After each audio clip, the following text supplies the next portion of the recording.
राधे राधे दोस्तों, आपका स्वागत है आपके चैनल जिसका नाम है भारत की कहानियाँ। आज हम आपको सुनाने जा रहे हैं एक कहानी जिसका नाम है एक परेशान आदमी की कहानी।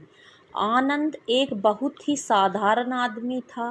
उसका एक अच्छा खासा परिवार और एक नौकरी थी, लेकिन पिछले कुछ दिनों से वह काफ़ी परेशान रहने लगा था। उसकी परेशानियों की वजह थी उसको आने वाले विचार।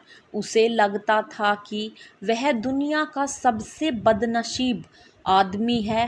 पूरे घर का खर्चा उसे अकेले उठाना पड़ता है। घर में सबकी जिम्मेदारियां भी उसी के कंधे पर हैं। आनंद की परेशानियां उसके चेहरे पर दिखने लगी थी। वो बात बात पर गुस्सा हो जाता। उसका चिड़चिड़ापन दिन प्रतिदिन बढ़ता ही जा रहा था। एक दिन आनंद अपने घर में ऐसे ही परेशान सा बैठा हुआ था। तभी उसका बेटा उसके पास आया और कहने लगा कि पापा, मुझे स्कूल से होमवर्क दिया गया है। क्या आप मुझे होमवर्क करने में हेल्प करेंगे? आनंद अपने बच्चे की पूरी बात सुने बिना ही उसके ऊपर गुस्सा हो गया और उसे काफ़ी भला बुरा सुना दिया। बच्चा वहाँ से निराश होकर चला गया। थोड़ी देर बाद आनंद का गुस्सा शांत हुआ। तब उसे अपनी गलती का एहसास हुआ। आनंद अपने बच्चे के कमरे में गया, जहां उसने देखा कि उसका बच्चा नोटबुक में होमवर्क करते करते ही सो गया था। उसने नोटबुक उठाकर देखी। उसमें आज स्कूल से एक विषय पर पैराग्राफ लिखने के लिए दिया गया था। विषय कुछ ऐसा था, ऐसी चीजें जो पहले बुरी लगती हैं लेकिन होती अच्छी हैं। बच्चे ने एक कुछ पैराग्राफ उस विषय पर लिख लिए थे। आनंद उस नोटबुक में लिखे को पढ़ने लगा। बच्चे ने कुछ इस तरह से लिखा था, मैंने उन परीक्षाओं का धन्यवाद करना चाहूँगा जो पहले मुझे बहुत बुरी लगती थी, लेकिन बाद में मुझे समझ आया उसके बाद ही वैकेशन आता है।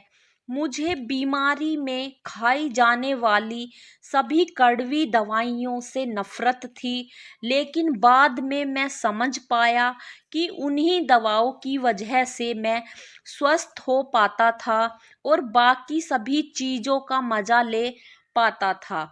सुबह सुबह बजने वाला अलार्म मुझे अच्छा नहीं लगता था, लेकिन बाद में मैं समझ पाया उसी अलार्म की वजह से मुझे सुबह जल्दी उठने की आदत लगी और वही अलार्म ही मुझे जिंदा होने का एहसास दिलाता है।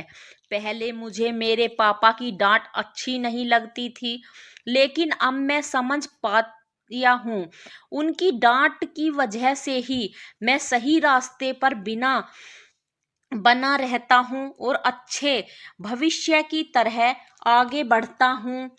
इन सभी चीज़ों के लिए और खासकर मेरे पापा के लिए मैं भगवान को धन्यवाद देना चाहूँगा, क्योंकि मुझे डांटने के लिए मेरे पापा तो है ही, मेरे दोस्त के पास तो पापा ही नहीं हैं। मेरे पापा ही मेरी सारी ज़रूरत पूरी करते हैं। कभी कबाक डांटते भी हैं तो मेरे भले के लिए। अपने बेटे के विचार उस नोटबुक पर पढ़कर आनंद गहरी सोच में पड़ गया। बेटे के लिखे हुए विचार उसके दिमाग में घूमने लगे। उसे लगा जैसे वह कई दिनों से किसी गहरी नींद में सो रहा था और यह नोटबुक पढ़ने से उसकी नींद खुल गई हो। आनंद ने पेन और नोटबुक ली और अपने विचार लिखना शुरू किए। आनंद ने लिखा कि मुझे अपने घर का सारा खर्च उठाना पड़ता है। इसका मतलब है मेरे पास एक बहुत अच्छा घर है और नौकर भी यह उन लोगों से कहीं बेहतर हैं जिनके घर के पास नौकरी नहीं है। आनंद ने पेन और नोटबुक ली और अपने विचार लिखना शुरू किए। आनंद ने लिखा कि मुझे अपने घर का सारा खर्च उठाना पड़ता है। इसका मतलब है मेरे पास एक बहुत अच्छा घर है और नौकरी भी है। उन लोगों से कहीं बेहतर है जिनके पास घर या नौकरी नहीं है। सबकी जिम्मेदारी मुझे निभानी पड़ती है। इसका मतलब है मेरे पास अपना एक परिवार है।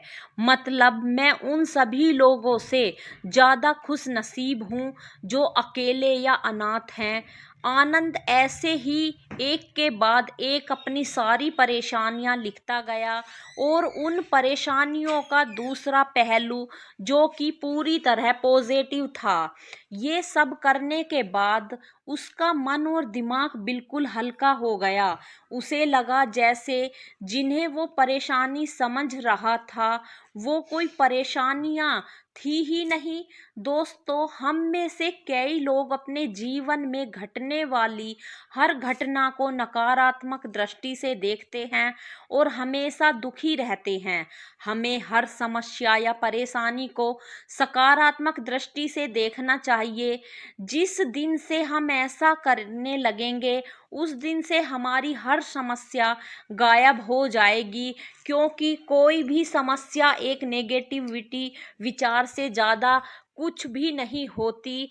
तो आज की कहानी यहीं पर ख़त्म होती है। दोस्तों, इस वीडियो को लाइक कीजिए, चैनल को सब्सक्राइब कीजिए और वीडियो को शेयर करना ना भूलें और अपना सपोर्ट बनाए रखिए। धन्यवाद दोस्तों।